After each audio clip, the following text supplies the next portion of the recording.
How delusional can people really be? The same thinking that gets you the argument that women are paid less just for being women. And despite the fact that no credible economist takes it seriously, huge media companies persist on bringing it up as a fact. But I came across a few videos that try to convince people that employees earn less solely based on gender. And next thing you know, I have all these videos recommended to me trying to explain why the gender pay gap is real, while they're pretty much debunking their own arguments when trying to explain it. And it was the weirdest, most conflicting little video binging I've been on for a while. So I'm sitting here listening to this absolute dribble, and mind you, these are not posted by some random people, but huge media and news organizations. The women in this country still make 77 cents on the dollar for what men make. So if women don't make less than men? Actually, if you start looking at the numbers, Rachel, there are lots of reasons for that. Wait. Well, don't tell me the reasons are. Do women make less than men for doing the same work? No, because... Wow! Well, okay, well... 87 cents. That's how much a woman working full-time makes for every dollar or euro a man makes, on average across the OECD. This gender wage gap is a stubborn problem. And it gets even wider when we talk about the total earnings women and men take home in a year, because women tend to spend fewer hours in paid work than men do. According to equal pay activists, the difference in men's and women's salaries means women in the UK are effectively working for free from early November until the beginning of January. The UK's gender pay gap for full-time workers stands at nearly 9.4%, figures from the ONS show. That gap has narrowed slightly over the past year, but disparities in earnings for women continue, and many professional women feel strongly about it. The gender pay gap isn't just about women getting what it is that they're rightfully entitled to. It's about also educating employers about how they can ensure that they are treating all their employees fairly. I think that men are much more willing to fight their corner when it comes to pay and actually trying to challenge the status quo. The pay imbalance exists worldwide. And since October, when Microsoft Chief Executive Satya Nadella backtracked on his suggestion that women rely on good karma to get a pay rise, debate has escalated about why the pay gap matters and what needs to be done. We've seen huge progress in closing the gender pay gap from 64 cents on the dollar a few decades ago to 82 cents on the dollar now. So that obviously represents huge progress by women in the labour market. It's obvious when we think about it for a moment that that doesn't mean all women earn less than all men. And when we look quite hard at the picture, what we see is that 40% of women now earn more than the median man, which was only 13% in 1979. Imagine a world where the earnings of women and men looked exactly the same. It would be 50%. So we're not at 50% of women earning the same as the median man, but we're at 40%. And so what that means is there are a lot of women who are earning quite a lot more than a lot of men. And that's great news. What that means is that we're getting closer and closer to gender equality, even if we haven't got there yet in terms of earning. All right. On another issue, what is the gender workplace hours gap? The agency reports a workplace gender pay gap comparing male full-time employees and female full-time employees. But male full-time employees work longer hours on average than female full-time employees. And the agency doesn't account for this when reporting the workplace gender pay gap.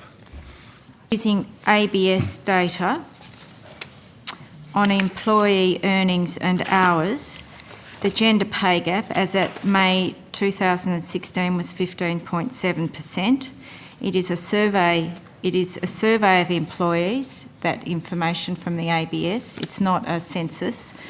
And it's only conducted every 2 years. They only collect the data every 2 years. What we do is we annualise our figure to full-time. So we look at all part-time employees and full-time employees that may have worked part of a 12-month period, and we annualise that data to take into account part-time hours. So therefore we're converting the part-time hours to full-time, if you like. Women who work full-time still earn 15% less than men. But that's not because they're paid less for the same jobs. It's because they're in different jobs.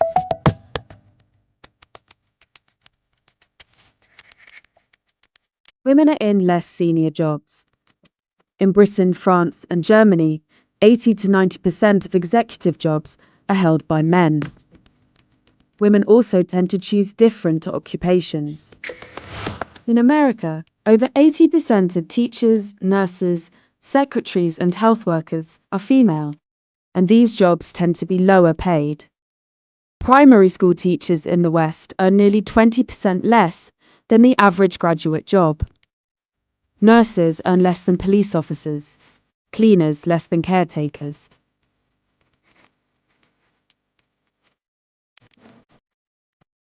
Women are as ambitious as men. They earn the majority of university degrees. In America, they now ask for promotions as often as men, but it's the price women pay for motherhood that holds them back. In Britain, 70% of mothers reduce their working hours or switch to a less demanding job, compared with 11% of fathers. In Australia, it's 56% of mothers and 19% of fathers. While in France, 55% of mothers scale back, compared with 13% of fathers. When an American woman goes back to work, her salary is on average lower than it would have been if she hadn't had a child. The question then becomes, why is the gap there? Why was it there before? Why is it there now? And there are a number of things that could be causing the gender pay gap. And the one that's most commonly cited is discrimination, is that women are paid less for doing the same work as men. And that clearly used to be a relatively large factor in the past. It's one of the reasons why we have equal pay legislation, to make that illegal for employers to engage in. But as women have progressed, that's become less and less part of the story. A much bigger part of the story has become two really big factors. One, that women are tending to be in occupations that are lower paid. So there's differences in occupation, which we have to understand. But the really big one is differences in child rearing and childcare. You'll get people, particularly on the right, saying it's a myth. Once you control for education and occupation and time spent raising kids, the gap almost disappears. It goes down to, say, 3 percentage points, 4 percentage points. And that's true. But then the question is, well, why do we have that occupational segregation? Why are the women the ones taking the time out of the labor market to raise the kids? Maybe that's where the structural inequality is now. So it's not a myth, it's math, it's still there. But it's also not true, as many perhaps on the other side will claim, that it's evidence of purposeful discrimination. That's really not the main driver of it anymore, even though that's a popular explanation. You hear the gap and think, oh, there you go, it must be discrimination. But it's not really employer discrimination driving it now. It is these different patterns of work. So if we look at the earnings trajectories of men and women until they have children, they look very similar now. There's almost no difference. But then, once they have children, women's earnings significantly decline relative to men. For women, having a child is the economic equivalent of being hit by a meteorite, whereas for men, their earnings continue to go up. They take more time out of the labor market to look after kids, especially when they're young. So most women with kids who aren't ready to go to school yet, so they're in the first 4 or 5 years of life, are either working part-time or not working. That's not true for the fathers. But almost to rub salt in the wounds, the very age at which most women are taking that time out of the labor market or going part-time, in one way or another slowing down or reducing their time in the labor market, turns out to be years that are really critical for career development, especially in certain careers. Just at the point where your career is starting to take off, you're taking on seniority, you're getting promoted into management roles and so on, that's when you take this hit. And so what that means is the impact of the time you take out of the labor market isn't just that time. It's the long run effect it's had on your career progression. So there is this double hit that predominantly women face in terms of having kids.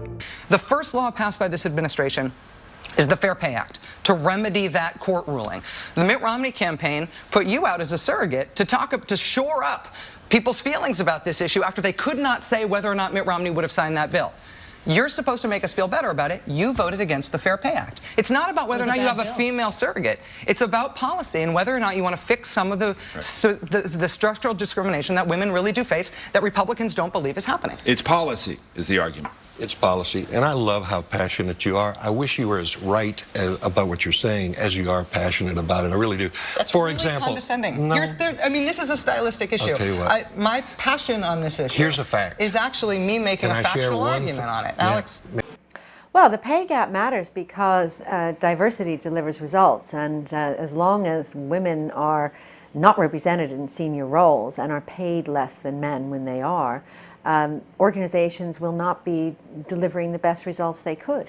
And all the studies show that. Well, there are really two things that I think companies need to do. One is set a target, right? Because that's how we get things done in business, right? So if you want to move the needle on the number of women you have in senior positions, you have to know how many you have now and how many more you want to have 2 years from now. And the second thing is about transparency. So it's not enough to set a target. You've got to be transparent about what percentage of women do you have at the junior, middle, and senior levels of your organization, and what do you pay them versus men? Some companies have radical policies in place already. This London-based recruitment consultancy, for example, has an open pay policy. Women are still paid just over 10% less than men. And I would say the reason for that isn't that large organisations consciously decide they're going to pay women less than men. I don't think that happens very much now. But if they can get women cheaper than men, because when they're offering the salary they can get away with paying less, that problem is perpetuated. That can't happen here because female employees would know what their male counterparts are being paid, and I think they'd be rightly very upset about it if they realised that something was wrong. But not all employers are prepared to act. So what can individual women do? It starts with their first job. Really, if you don't ask, you don't get. So being bold, having the self-confidence to be able to negotiate, and a recognition that it's not just the final figure that is important. Actually, the whole package needs to be considered, particularly when the individual thinks about what they want to get out of their career over the long term. What about women in the middle of their careers? How might they ask employers for more pay? Make use of the statistics available to you. So use surveys such as CMI's Gender Pay Gap Survey that show what are you being paid, what are males being paid in your industry. If you expect that there's a discrepancy or suspect there's a discrepancy, talk to your line manager and say, I'm sure we don't have a problem here, but is there some data you could show me? I think you need to work out what your value is, what your brand is, work out what you will deliver back to the business, and then be confident to go back, find those people in the business that you think need those skills and get them to sponsor you and help fight your corner as well. Absolutely go in knowing your worth and having done your homework. Employers and governments know that closing the gender pay gap makes good business sense. But in the UK and elsewhere, it is unlikely that women will be paid as much as their male colleagues by next November. Now, we know that women have made huge gains in education and in labor force participation over the past few decades. So why does the gender pay gap persist? There are a few reasons. First, women are more likely to work in lower paying fields such as caregiving and service sector jobs. A second factor, though it's harder to measure, is discrimination, and this has been shown in experimental research. And third, we know from time-use data that in every country in the world, women still do far more unpaid work than men do. More cooking, more cleaning, more childcare, more elder care. And this hugely limits the time women can spend working outside the home, how much they can earn, and how far they can advance professionally, especially if they face inflexible work hours. OECD governments are tackling the problem through practical steps like equal pay legislation and pay transparency policies at companies. And these measures are helping. But if we really want to close the gender wage gap, we need to see it as part of a holistic approach to gender equality. This means offering, for example, more parental leave for fathers and good quality, affordable childcare and out-of-school supports. In the end, governments can really only ensure equal opportunities and equal pay for equal work by helping women and men have equal footing at home.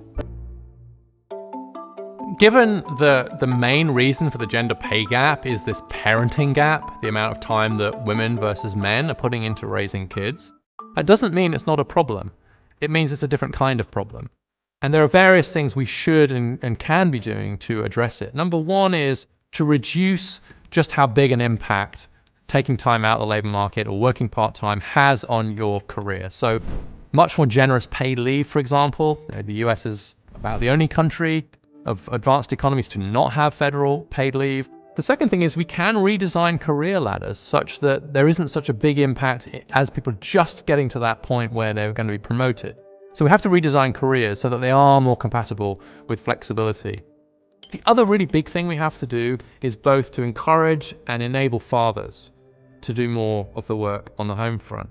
It may well be true that going forward, women will still do more of the care in the very early years. I do think there's some evidence that that is a preference that women have, but that doesn't mean that they do it all the way through. There's a huge role for fathers all the way through parenting, including in adolescence. Would you rather have a high-profile job for no pay or clean sewers for $100,000 a year? A high-profile job with no pay. I would prefer to have the high-profile job without pay. I'm cleaning sewers for $100K, man. Ain't no shame in my game. I'm cleaning sewers. There's no question about it. I'm going to clean the sewers for $100,000 a year. I'd rather the first one. Okay, so wouldn't that explain why you're paid less? Yeah. Because you don't want to do... Because I really don't want to do that. You don't want to do the dangerous, dirty jobs. No. So could that possibly be why so many women earn less money than men? Yep. So is that based on discrimination or based on choice? And choices. Forget the choice of career an individual actually goes into, forget about the number of hours individuals put in at the workplace, forget about the fact that men are less likely to change jobs, take vacations, or retire early. Women are paid less for being women, men are paid more for being men. Like, why not hire women, underpay them, then they don't have nothing else to compare themselves to, and turn serious profits. We've got quite a large pay dispute happening with our Australian women's soccer team at the moment. Is it frustrating for you as someone who's so prominent in your sport, and we heard you say on the Ellen show the other day you are the richest fighter in UFC, that sort of thing is still going on? I think that how much you get paid should have something to do with how much money you bring in. I'm the highest paid fighter, not because Dina and Lorenzo wanted to do something nice for the ladies. They do it because I bring in the highest numbers. They do it because I make them the most money. And I think that the money that they make should be proportionate to the money that they bring in.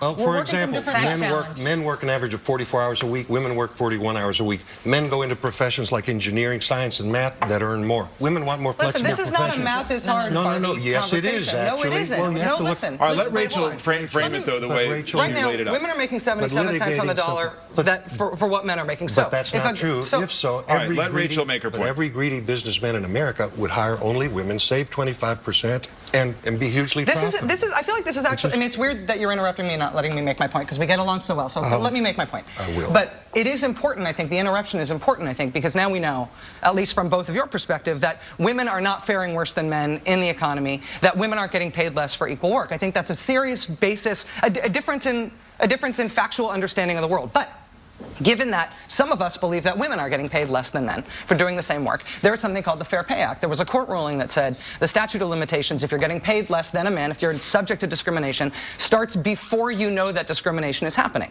effectively cutting off your recourse to the courts. You didn't know you were being discriminated against, you can't go. May I share one fact with you? When you look at, for example, single women working in America today between the ages of, I think, 40 and 64, who makes more, men or women, on average?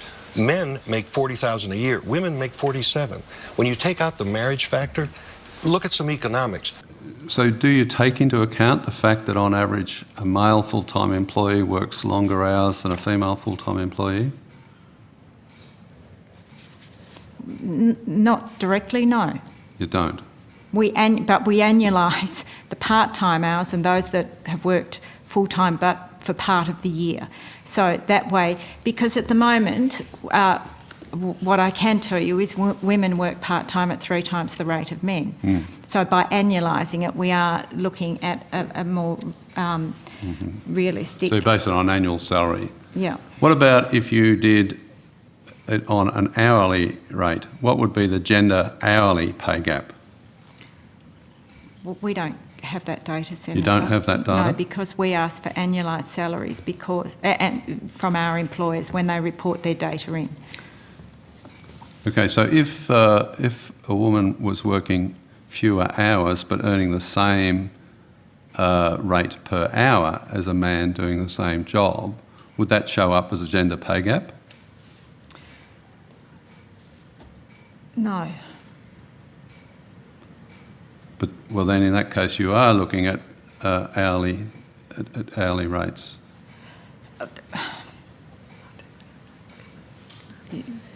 Janine Budov, Research and Analytics Executive Manager. So we do not collect the real hours that an employee might have worked. So what we do collect is the hours that are specified in a contract, and that is provided by organisations to us.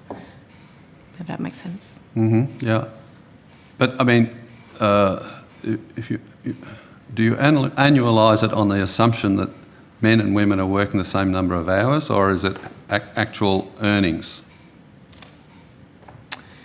It's actual earnings, and we are unable to. We don't have the data to distinguish or to then adjust for hours, because we cannot collect the real hours that employees are working. So it's not possible to tell whether any or some of the gender pay gap is just simply attributable to a different number of hours worked. Is that right? It depends on whether we're looking at hours that are in contract, or whether we're looking at hours that employees worked as overtime. Why is it you don't look at hours worked? You don't collect it, but the ABS does. It's available. The ABS does a survey, yes. Every 2 years. Yes. But again, as I say, we collect census data, that is survey data. And the other thing I would say at this stage, Senator, is just because somebody might be sitting at their desk for 12 hours a day doesn't mean you're getting 12 hours of productivity out of them, and doesn't mean that they're working in essence any harder than someone that may sit at their desk for 8 hours. So I don't think that's true, but they're getting paid for the 12 whether they're doing any work, or they're getting paid for however many hours they're sitting at their desk. And the issue for your agency is that if it's a male sitting at a desk, they're getting paid more than a female sitting at a desk. So the question is whether irrespective of the hours, the question is whether for those hours for which they're getting paid, is there a difference between men and women?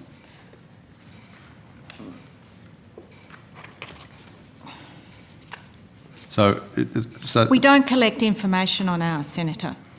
ABS does, so it's available. So if we put in a question on notice, will you access the ABS data and so you can answer that question? Well, I did answer it earlier. I said that the ABS employee and earnings and hours data, as at May 2016, the gender pay gap was 15.7%.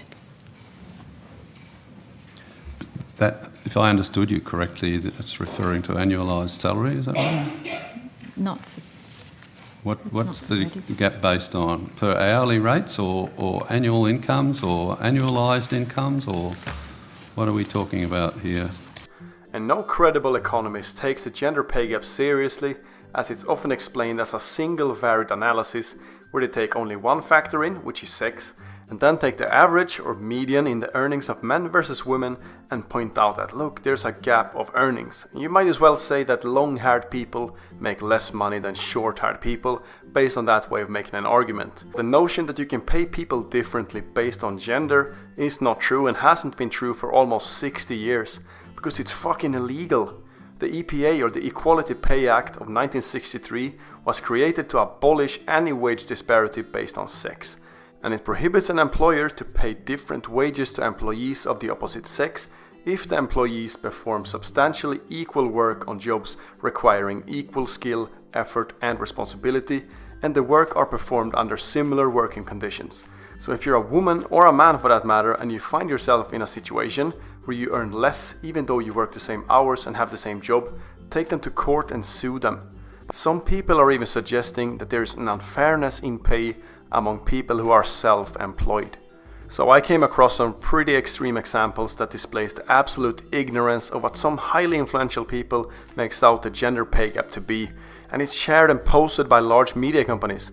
Lily Singh, who has almost 15 million subscribers as of right now, is upset that she didn't make it into the top 10 highest paid YouTubers list, and even more so because of the fact that no woman made the list, claiming she wants equal representation. But let's be clear here, they don't even have a boss, but work for a company where the pay is solely based on performance and views. And she's now concerned because she thinks YouTube treats women unfairly. What the fuck? How does anyone make this a gender issue? YouTube doesn't pay out in bonuses or give creators money to make videos, at least that I'm aware of. The money comes from the ads you see before or in the middle of a video, and YouTube takes 32% of whatever that specific company paid to have their ad, while the creator takes 68%. And of course you can have equal representation on that list, but getting into a top 10 highest earner list is not something that is given but earned. You better be willing to work your balls off to get there. It's a mere representation of the hardest working, most entertaining people that manages to get the most amount of views. I don't understand how people create a debate out of this trying to make it a gender issue. It blows my mind. So a pretty interesting fact about business owners, such as YouTube creators, is that men and women seem to differ a bit in their motivations and values in running a business, according to CBS News. 76% of men's primary motivation for running a business is to make money, and only 29% of women share that primary motivation, as they value shorter work weeks, safety and fulfillment higher. And more power to you if you can manage to run a business while pretty much valuing freedom and happiness higher than just making money, right? It seems like a pretty great life. However, this results in women earning less on average than men that owns a business, and this is of course independent of discrimination since they don't have a boss. A 95-page study prepared for the US Department of Labor concluded that the raw wage gap should not be used as the basis to justify corrective action because there may be nothing to correct. And yet the media and influential people keep pushing this as facts. There are around 18 different factors you should take into account when making a credible analysis of the gender pay gap, and one of them is gender. If you factor in the other 17, it does in fact show that the gap does not exist. The reason why women earn less money than men on average seems to be mainly because of two things: choices and personality traits, which becomes evident in Scandinavian countries where equality of opportunity has gone further than anywhere else, and when people are left to make their own free choices, the disparity among men and women increase even more, something Jordan Peterson explains. Men and women are extremely similar in a lot of ways, but are also different in some ways. Women on average tend to be more interested in people, while men are more interested in things. And this seems to be the main reason for why women dominate the healthcare and education industry, while men outnumber women in STEM fields such as engineering and technology. And as Elon Musk once stated, you get paid in direct proportion to the difficulty of problems you solve. And even though being a teacher is an incredibly important job, more people are able to perform that task compared to being a high-level engineer, hence the difference in pay. And there's also a physical difference between men and women, which makes it more suitable for men to take on heavier and often more dangerous jobs, resulting in a higher pay. And these jobs consist of fishers, loggers, aircraft pilots, iron and steel workers, etc. And these are physically demanding jobs with a high risk of injury or fatality. And something that seems to go unnoticed is that men stand for roughly 95% of all work-related deaths. And so with high risk also comes high rewards. And just to be clear, these are all jobs women can get, but the vast majority choose not to. The same kind of thinking that gets us to the argument that women are only given, the leadership of failing companies. They even have a term for it. They call it the glass cliff. Whenever the situation is really, really bad, you call in the woman. Women can break through the glass ceiling only to face situations with high risks of failure. Some people call it the glass cliff. Christine Lagarde, for example, becoming the ECB post, where she will face mounting challenges as she balances the various different competing demands between the Commission, the Parliament and the Council. Theresa May became Prime Minister in the wake of the Brexit referendum.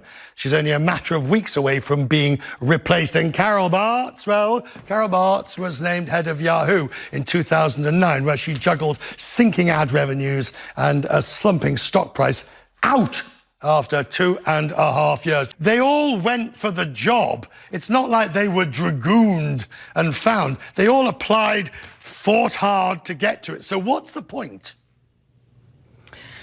Well, I think the point is that we need to make sure that we're utilizing and harnessing the power of women, and women are good for business. There are a lot of studies that show that gender diversity increases the value of a business and the financial results. But if women are only given the opportunity to lead glass cliff type situations where the probability for failure is extraordinarily high and it's heroism that enables success, then we really lose the opportunity to get the value of women. I see that, but that's suggesting that somehow when these Hobbesian choices jobs come up, these phenomenally difficult, that the selection committee, usually men, only choose women because they think, well, why not? Because it's a fruitless task. Well, wouldn't that be unfortunate? Oh yes, right. But I'm saying, right. It would be a very unfortunate. But if its glass cliff exists, is it because no one else wants it, or those who are selecting think actually women have better talents? Which is it? Well, I think it's a little bit of both. So frankly, boards have to make a selection, and if they have a limited choice, they're going to take more risk and get the best risk that they think they can. And sometimes that's the only opportunity that a woman has to jump for it, and so she does. And there are a number of situations where that has been extremely successful. And if you look at Mary Barra at General Motors, if you look at a few years ago what Angela Ahrendts did at Burberry, if you look at a number of situations other than that, there are a lot of really successful situations as well. In fact, we looked at 57 women CEOs in our Women CEOs Speak study funded by Rockefeller that really showed an inordinately high capability set. In fact, when we looked at those 57 women against our best-in-class CEO norms, they scored at the 99th percentile or above. So it's not a strictly dismal story. But does that mean they're being set up for failure? And if they are, and if they are being set up for failure, say for example Theresa May, she came in with one job to get Brexit done, and she's failed by her own definition. But Christine Lagarde has been a tremendous success at the IMF and World Bank, arguably less so as a finance minister of France. Well, I think there are two issues at hand here. One is that when there are so few women in top leadership positions, they're a bit of an endangered species, right? There's 6% on the best year, and it's been 4 to 6% over the last 5 years, depending on what moment in time you look at it. And the fact is that these are scarce resources. And in the business world, if we were looking at other kinds of assets, we would want to leverage those and we would want to make them count. When a struggling organization hires a female executive to lead, she inherits a crisis. When this happens, a woman executive faces especially tough challenges. And when the mission at hand is too hard to accomplish, she can be forced out and replaced with a white male executive. And that's what researchers at PricewaterhouseCoopers call a glass cliff. Their study revealed that although there's a growing number of corporations that have hired female CEOs over the last 10 years, more of them are forced out of the executive suite than men, 38% versus 27%. Another study by Utah State University revealed that in a majority of cases, Fortune 500 companies replaced women and minority CEOs with white men. Out of 608 transitions that took place between 1996 to 2010, the study showed that women, or minority CEOs, replaced other non-traditional CEOs on only 4 occasions. When there's a crisis situation and the company's not doing well, often the board wants a completely fresh perspective, different approach, different training, different industries, you know, a whole new look and a whole new approach. And so they'll often go to the non-traditional CEOs, women or people of color. Take a look at some of the biggest corporations in the world and you can spot the so-called glass cliff hires. Marissa Mayer at Yahoo, Meg Whitman at Hewlett-Packard, Mary Barra at General Motors, and Irene Rosenfeld at Mondelez were all appointed to help turn the companies around. While all of them have kept their lucrative positions, other female CEOs haven't been so lucky. Former Yahoo CEO Carol Bartz, former head of Merrill Lynch Smith Barney Sally Krawcheck, former co-president of Morgan Stanley Zoe Cruz, former Avon CEO Andrea Jung, and former Reddit interim CEO Ellen Pao have all been described as executives who fell off the glass cliff. I was a vice president in the corporate world and I was brought in as a part of a turnaround scenario. And one of the challenges is when you're brought in to fix something, and yet the structure and the organization and the processes and the protocols and the policies are not going to support change, then you're not going to succeed because, again, you're not doing it on your own. Christina Paxson is the president of Brown University, Drew Faust at Harvard, Elizabeth Garrett at Cornell, and Amy Gutman at University of Pennsylvania. Some of the research shows that it will take till 2085 until there's gender parity in leadership. Another study said 2040. That's the year where incoming CEOs, a third of them will be women. My work with women, I have to say, I think it's going to take longer than that. While many female academic leaders were appointed on merit and not necessarily to turn their institutions around, the pressure to stay at the top and avoid the cliff is as prevalent on campus as it is in a corner office. The number of times very good women are asked to come in and clean up a very large mess left by, shall we say, a guy.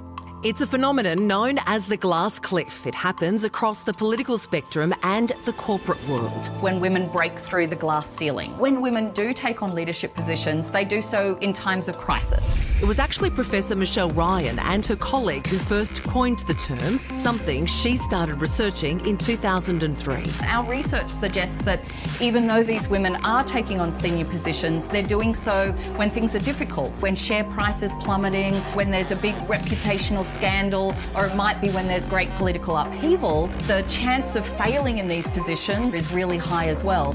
Michelle Bullock has been appointed to resurrect the reputation of the RBA post Philip Lowe. Big challenges ahead, but looking forward to it. And Vanessa Hudson stepping up to clean up Qantas. I hope she's got a big mop. But statistically, women are as good, if not better, leaders. Organisations with women at the helm across key leadership roles added a market value of between $52 million and $70 million per year for an average-sized organisation. It's not just CEOs of companies or prime ministers that face these, but we've had people say when you get an underfunded library, it's always a female head librarian, or in school systems, you know, in areas that are underfunded, you see women in these leadership roles. It is something that women can face every day and at all different levels of leadership. Women break through the glass ceiling only to fall off a glass cliff as their organisation or state or country faces a precipice. Christine Holgate, the new Australia Post boss and the first female CEO in its 200-year history, takes on one of the most difficult roles in the country. It's not just a phenomenon that affects individual women. What the glass cliff also does is reinforce gender stereotypes, that women aren't just very good at leadership. For more junior women coming up, it might actually turn them off seeking leadership positions themselves. Women leaders confront challenges researchers refer to as the glass cliff, and their chances of being unsuccessful in higher positions rise substantially. Many highly qualified contemporary CEOs have suffered this phenomenon. JCPenney CEO Jill Soltau was out after just 2 years on the job. In addition, Marissa Mayer is CEO of Yahoo, and Carly Fiorina, as CEO of Hewlett-Packard, are also known to be victims of the glass cliff. Here are the 3 tips. Number 1, Don't be afraid to say no. Women should be cautious in taking positions that seem too good, but not aligned with their skills, knowledge, and expertise. According to Amanda Markovich, saying no can be the ultimate form of self-respect. Instead, women need to follow examples of famous female executives such as Facebook COO Sheryl Sandberg and YouTube CEO Susan Wojcicki, who refused the offer to be Uber CEO in 2017. Number 2, define success before you take the job. Know what success means to you. Familiarize yourself with the company's expectations and demands. Conduct thorough research of the company's vision, goals, and objectives before accepting a position. And number 3, leave your ivory tower.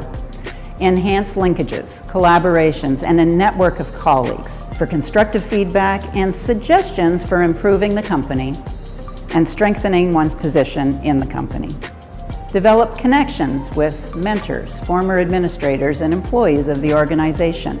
Good working relationships with the senior and current junior employees are vital, as they are responsible for implementing policies and procedures. Like women are only given control of organizations when the organization is doomed to fail. So they want women to be given thriving organizations, then they start lecturing us how femininity is important for leadership. Interesting that they always want to associate success with femininity, but they disassociate failure with femininity and push for individualism.